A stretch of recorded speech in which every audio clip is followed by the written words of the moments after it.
So guys, আগে ভিডিওটি দেখুন, তারপর একটা লেজেন্ডারি কমেন্ট করো, নেক্সট বেস্ট কমেন্ট নিয়ে ফুল ভিডিও বানাবো।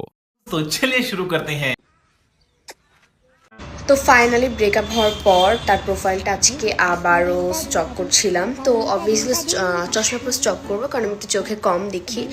সো চশমা পরে স্টক করলাম, করে আমি জাস্ট দেখলাম না যে তার মধ্যে আমি কি দেখছি। মানে তখন যে রিলেশনশিপটা গেছিলাম তার মধ্যে আমি কি ভালো দেখে তার সাথে রিলেশনশিপটা গেছিলাম, মানে কি দেখছিলাম। চশমা পরেও না খুঁজে পাচ্ছি না। এই যে 5 মাস ধরে কানলা মুভ অন করতে পারতেছি না বলে, মানে কেন, মানে তার ভিতরে যে কিছু একটা পাবো কিছুই পাই না। মানে আমি নিজেও কনফিউজ, আসলে আমি কি দেখে রিলেশনে গেছিলাম, কেন গেছিলাম, কিভাবে গেছিলাম। सब क्या देखना पड़ रहा है। अच्छा है मैं अंधा हूँ।